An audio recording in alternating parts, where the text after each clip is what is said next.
All right, what's going on, everybody? Welcome back to another interview. This one is with my good friend Quazi Johir, and he is a brilliant entrepreneur that I've gotten the chance to get to know over the past year or so. We're in a couple masterminds together, and we've floated in the same crowd for a good while. He's just a guy that I've taken a lot of inspiration from, been able to help him a little bit here and there with his business wherever I can. And also gotten the chance to watch him grow from scratch to nearly $150,000 a month with his business, which is really, really cool. He's got one product and one way of selling it, one niche, and it's a really inspiring thing. It's important to really glean from this interview the idea of essentialism and minimalism, and making sure that you only do for your business what actually matters, and you don't overcomplicate the process. Quasi is a big believer in, making sure that money doesn't come before time, and making sure that you don't sacrifice your peace for your business, which I think is a really important idea, especially in, sort of today's like hustle culture, especially in, making sure like that as an entrepreneur, you maintain sanity, which, is this thing that I think we've kind of given up for the sake of the growth of our businesses. But Quasi is a good testament to the fact that you really don't need to give up your sanity. You just need to work smarter and not harder, and make sure that you have good systems and processes, and you use leverage outside of your time to achieve your goals. So, with a lot of our clients in our program, we've helped them grow their businesses to, even some of them growing to seven figures, $1 million a year. And we teach a similar idea of, look, no matter what, you must prioritize your time over your money. You must build systems and have a systems mindset, so that everything that you do that works, that generates revenue and makes more happy clients, you turn that into a process that you scale outside of yourself, so that you don't have to manage it and run it and constantly adjust it manually with your own two hands. You want to build systems and processes outside of yourself. So Quasi has one way of selling and one product and one type of client that he goes after, and it's a really, really powerful thing. So you'll learn a lot from him. I just wanted to make this quick intro video to welcome him to the channel. Once again, all of his resources, or really just his YouTube channel, is linked in the description, so you can check him out and learn from him. Brilliant dude, and honored to call him a friend. Welcome to the channel, Quasi. All right, Quasi, what's up, dude? What's up, Trey? Great to have you on the channel, man. I know you do a lot of interviews, so it's pretty sweet to get you. One of my goals of this interview is just for people to understand your mentality towards your business. I think it's a very admirable way that you've built and grown things. We've run in very similar circles in terms of the masterminds we're in and the people we're learning from. And so I've been friends with you for a long time, and it's just been a long time coming having you on the channel. I use you as a reference when I'm talking about a very minimalist approach to your business. I talk about you all the time, dude. Awesome. So it's just great to have you on the channel. Yeah, dude, I mean, really no agenda prepared. I just kind of want to talk about, and I'd love if you could start off by just sharing your journey so far, because a lot of people might not know who you are. And obviously I've linked you in the description if people want to learn more from you, but just kind of share your journey so far and where you're at now, and what it's taken to get there. Totally. So I started my business journey in entrepreneurship, if you will, back in February, actually I would say February of 2019. So it was slightly, a year and a half ago, approaching a couple of years now. And that back then I was in college, and I had no idea what I wanted to do, but I knew what I didn't want. Right. So I was like, I don't want to do a 9-to-5. I don't want to be trapped, because I went to a couple of internships. I'll just give you a brief story if it helps anyone understand me better.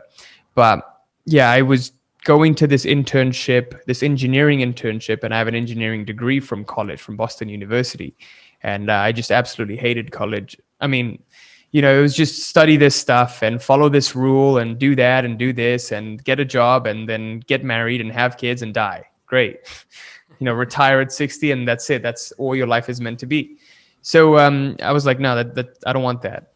Right. So I looked at every single way of trying to get out and get into entrepreneurship. Then I tried drop shipping, trading. I had all these trading books, studying Japanese candlesticks and all of that, but I wasn't passionate about it, right? And I figured if I'm going to do something for the rest of my life, what's the point if I'm just hating myself every single day, just like the 9 to 5 job. If I'm going to hate it, I might as well go to the job, right? But then, I just made like a New Year's resolution in 2018 to start a YouTube channel. And so this January 1st, 2018, a year before I actually started the business, I was just making videos and sharing value. It was like, okay, might as well do something that helps me expand my comfort zone a little bit. I had a friend, Raphael, and another friend, Arlen, who was doing like 20K a month, 20K a month from YouTube selling merch. And my friend Raphael was doing drop shipping. I was like, damn, these guys are 21. If they can do it, I can do it too. Right. And they're like traveling the world doing on what they want. It seemed really, really, attractive from the outside looking in, but they were just going all over the place like animals, But then I started to look at it and I'm like, wait, this isn't, it's like all over the place. This isn't something that I wanted either, but I didn't realize it at the time because it just seemed so alluring, like just making 10, 20 grand a month without having to do a job. So I just made YouTube videos for a year trying to grow the channel. And I think when I started, I had 800 subscribers before I got my first few clients, I learned business strategy from a common mentor of ours, Sam Ovens. And Sam is a great guy, by the way. I'm in his mastermind. You're also in his mastermind. Great dude. From his accelerator program, I kind of learned the ins and outs. But obviously, when you take a program, you can't just follow it blindly because you've got to tailor it to your own strategy too. It's like the bits and pieces you take out of it and you tailor it for yourself. For me, it wasn't about doing the Facebook outreach and going out there and reaching out for prospective clients, but about using my existing list and my YouTube channel, right? So I got my first few clients back in February. It was like, what was it? My first $1,500. And then the next month it was like $1,000, and then the next month it was 2K, 3K, 4K. And then I remember having this conversation with my parents. They were like, well, you better go to your job. They gave me a full-time offer after the internship. They were like, you can come in May. You have after you graduate, you have a job lined up for you, $5,000 a month. Was it 60 grand a year? Decent salary for a starting job. And I was like, wow, great. I didn't accept it or anything. And I remember telling my parents, if I make $5,000 a month for my business, you have to let me quit. Like, you can't give me shit for it. And I wasn't making that. But in May, I just decided to quit anyways and say no to that offer. Wow. I remember, like even on my graduation day, I was like, oh shit, what am I going to do? And the month of May, I made nothing. That was the worst month ever since February. Dude, I bet. Yeah. And it's like you just told your parents you're going to figure it out. And then it's like, Exactly. I just made a promise to them and I was like, oh shit, I have no idea what I'm doing. But I just had trust in myself anyways. I just had trust that somehow it would work out. So if you look at it this way, I just took the leap and went all in. I was like, fuck it, I'm just going all in. And then in the month of May, I just like completely hit a wall. And I remember just crying, it was so bad. I was depressed. I was at my lowest point. I was at rock bottom. But I don't know, somehow deep down, I just found that last bit of faith and just persisted. Like, even if you look at my videos in my channel from May 2019, you'll see it in my face. Like, it was bad. I was making 7 videos every Thursday and releasing 7 videos, like one each day of the week. And this went on for like 4 or 5 months. It was just burning me out. And it's like nothing coming out of it too. And it's just like this feeling of hitting your head against a wall. Yep, pretty much. But then the month after, I hit my first 5K month, and then it went to 8K, and then I hit my first 20K month, and then I hit my first 60K month, 80K month, and then I went back down to 50K, and I was like, oh shit, what's going on? I really want to hit that 100K month. And then the next month I hit another 85K, and then finally in January of 2020, I hit my first 110K cash collected. And then ever since January, the company's been, me and the company have been consistently doing 100 to 150K a month. Yeah. So that's pretty much the story. Just I just wanted to give like more relevant parts to anyone who's watching this, anyone who's getting started with a business and like hitting a wall. Like, it is what it is. But as long as you have your intention in there, you have this faith, it's going to happen. Yeah. You use this word a lot too. If I assume I'm going to be sending a good chunk of views your way, they're going to see you use this word intention all over the place. Like, because it's like an Aristotle quote: the beginning of wisdom starts at like the definition of words.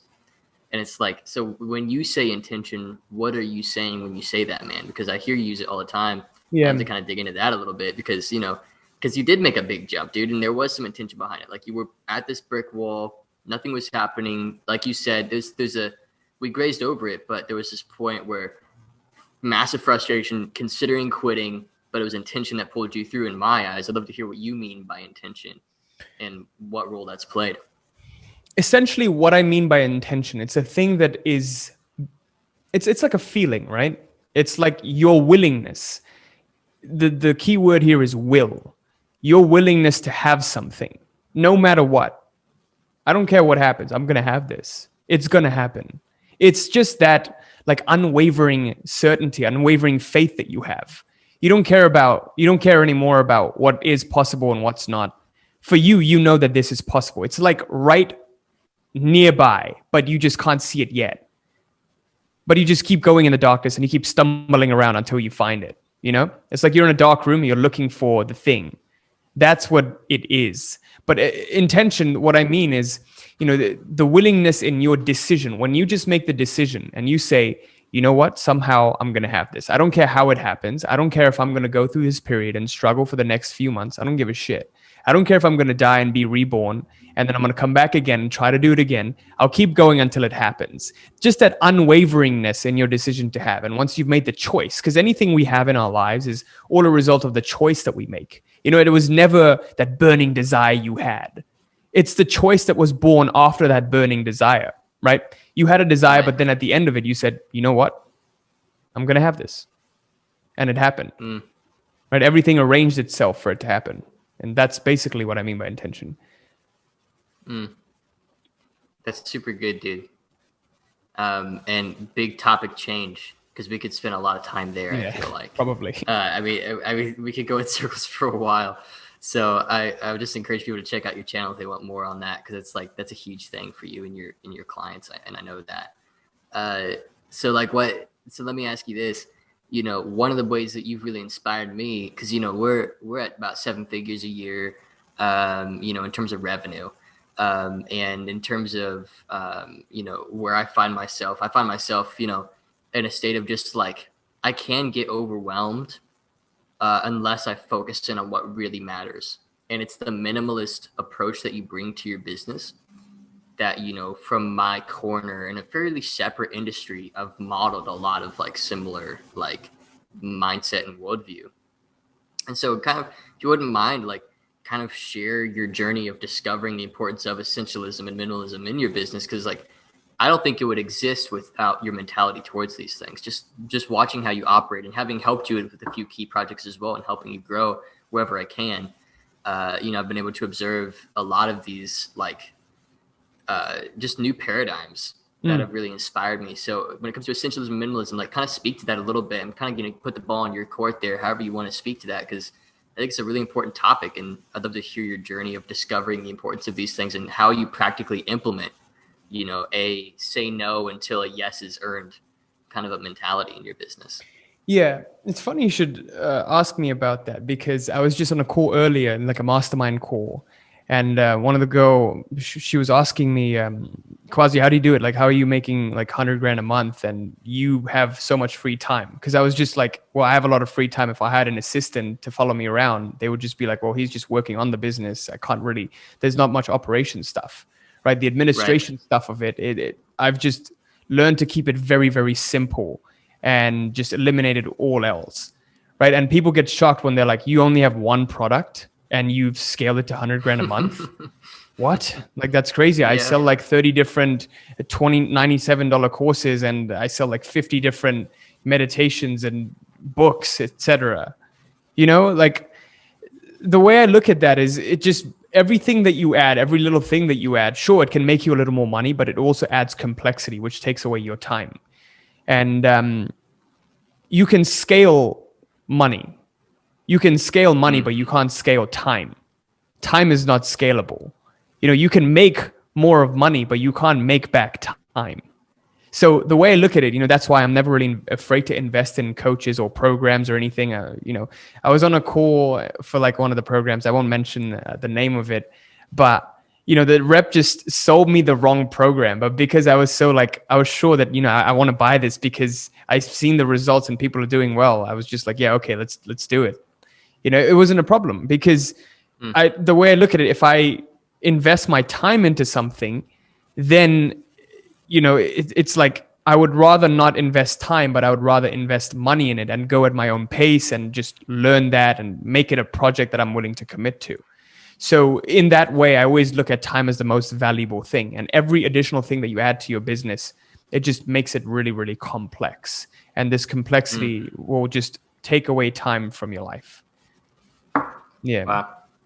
Well, and going back to your journey, just practically, sharing this month we did this, next month we did this, at what point did that paradigm kind of shift for you? Or did you always have that paradigm of time first, money second? Because, at what point did that really become real and practical and kind of crystallize into your business? Because, I think that's something that a lot of people hear, but they're like, all right, how do I really make that a reality and kind of make a case for it a little bit and share your process of coming into that, if you would? It all began when I think it was just something that I had as a trait. I'm the laziest person in the world. I shit you not. Like, people think I'm a productivity monster. I'm the laziest fucker in the world. I'm not joking. Like, in college, I would try to do the least possible to get an A. Dude, I would go out there and look for exam papers from the past that other people have taken just so I can get an A.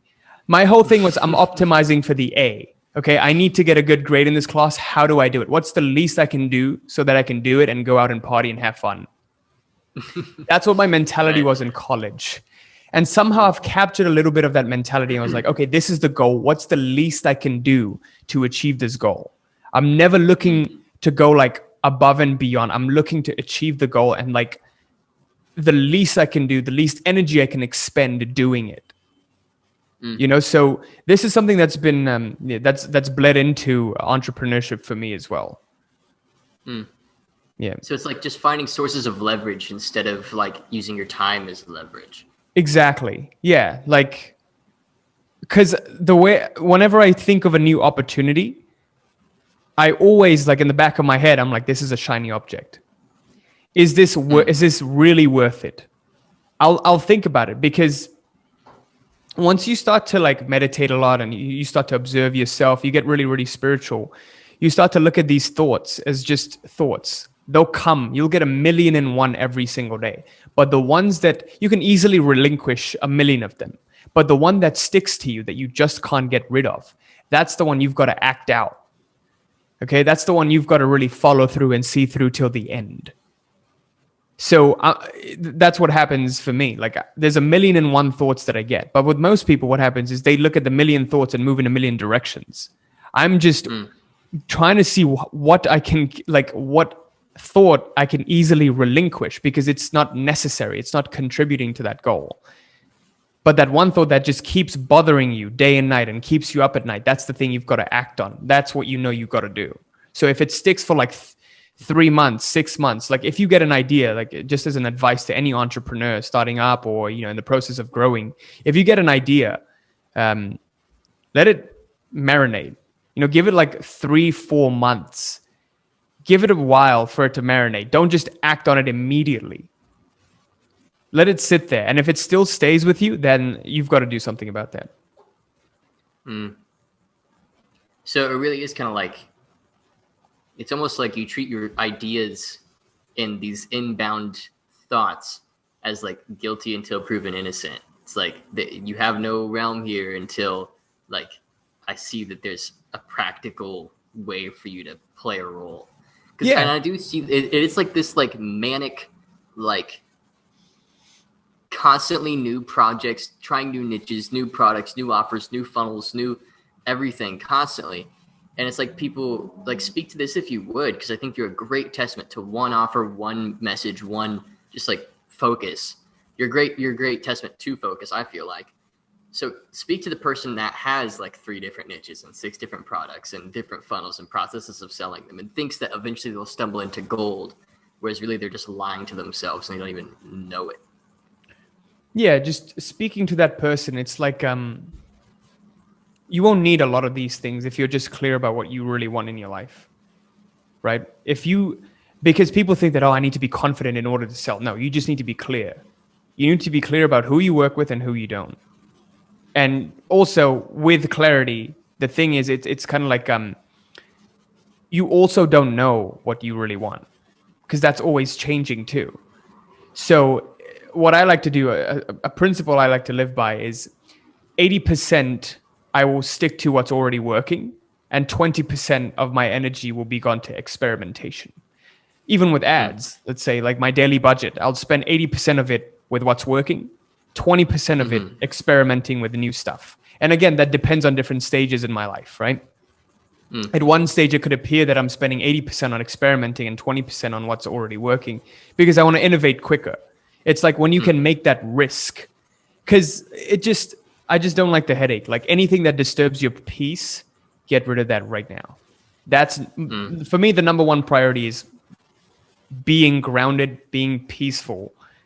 And then the second priority is serving, because if I'm not good to serve. Yeah. That's really good, dude. You said two things there that I didn't even know, like the 80-20 idea. I don't think we've ever talked about this on our own time when we're hanging out or whatever. Like I've taught that and thought that for a long time. I wonder if there's like some place we got that together.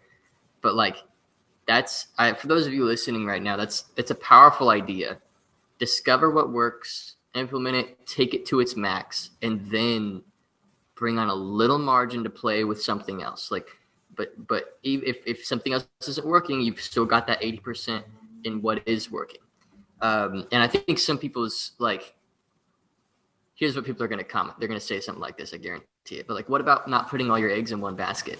What's your response to that? Well, you're not really putting your eggs in one basket, right? You've got to understand when to, because it's never really a right. This is what I've learned this year. The answer is never black or white. Okay. It's never like you either put your eggs in one basket or you don't. You've got to know when to do what. You've got to know when to double down and put your eggs in one basket. You've got to know when to take your eggs out of that basket and spread it out into all different baskets. Yeah. So it's like, basically you're saying that even the fact that the phrase exists is kind of stupid. Like humans love to like adopt these phrases. Like there's so many put all your eggs in one basket, and yeah. There's so many stupid phrases that make no sense, that are not applicable at all. I just have you come up with a list of all your least favorite phrases. And I might just do that in the comments. All the phrases that all these entrepreneurs think are golden, just toss them. But the other thing that you said, I said there was two things. And the other thing that you said, man, is guarding your peace. And it's so interesting that you say that. I just had like, for like 3 hours, me and my girlfriend talked about our like real priorities. And I realized that peace is one of my just top priorities for my life experience, just peace. So how do you feel like you arrived at that conclusion? Where did that come from? Why peace over other things? And what role does peace play maybe in your decision making? That kind of talk to that concept of peace and maintaining that in your life. At the end of the day, it doesn't matter how much money you make. It doesn't matter what business you have. It doesn't matter who you're helping. If you're constantly wanting to run away from yourself, right? Imagine being trapped in a prison with like someone who just tortures you. And that's you, right? If you have that, nothing else matters. That's the thing you got to get rid of. That's why your health, both mental and physical, is always number one priority. If that goes out the window, nothing else matters, right? So imagine this, like think about it this way. Imagine you have like crazy, terrible back pain every single day. Nothing else matters. It doesn't matter how much money you make. You just want to get rid of this fucking back pain. Right? Like imagine you're going through mental suffering every single day. Nothing else matters.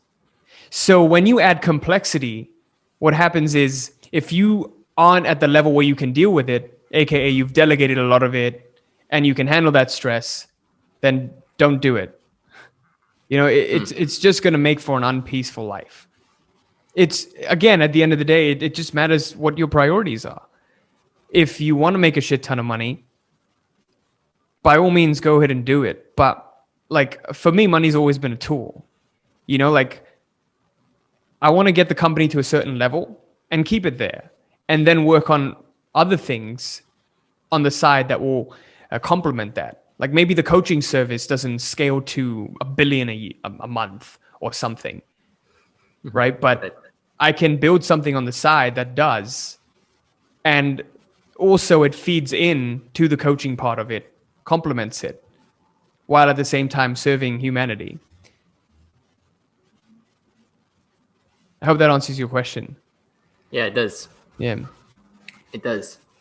And I think, what's interesting too, and I want to hear if you agree with me on this, without peace, without a voiceless mind, like, it's your voice and your voice alone that's guiding your decision making. You're not making decisions that are yours. You're making other people's decisions, and you're making decisions based on too much influence or too much input.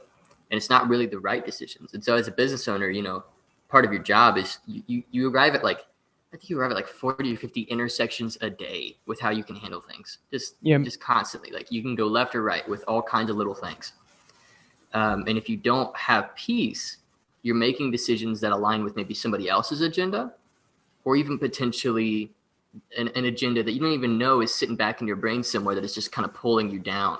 Because like you said, you want to run away from yourself. You want to almost self-destruct what you've built because it stresses you out, right? Am I right on that? Yeah.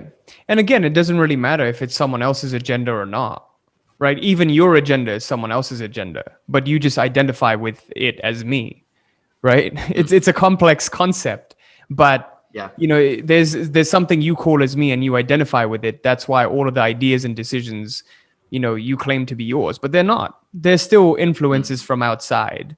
Before I get real spiritual in this, it's just about what's before we lose everyone. Yeah, it's really about what's serving, what the goal is, what you really want to accomplish. If someone else's agenda serves your goal, then great. We can do that agenda by all means. That's why I'm saying, like, it doesn't matter if you're in entrepreneurship or you're doing a full-time job. If you're satisfied with it, if you're happy, if you're truly, genuinely happy, and you're living out your heart's truest goal, doesn't matter. Your life's good. But if you're not living your mission, then that's something you got to solve. That's good stuff, dude. Well, sweet. I mean, I think it's short and sweet, dude. I think this is like a really powerful interview, and I think the people who watch this will really appreciate what they've learned. And I kind of don't want to go much deeper because I want to encourage people. Hey, if you liked some of this, just check out Quasi. He's a good friend, and I'm in his program, as well as get to hang out with him every now and again and just talk business. So it's been great having you on the channel, dude. Awesome, man. Thanks for having me. We should do round 2. Yeah, we should do round 2 like a year from now or something, when you're at like $1 million a month or something. Let's see if your subscribers like it. Maybe we can do another one. Yeah. Yeah. Cool, man. Awesome. All right.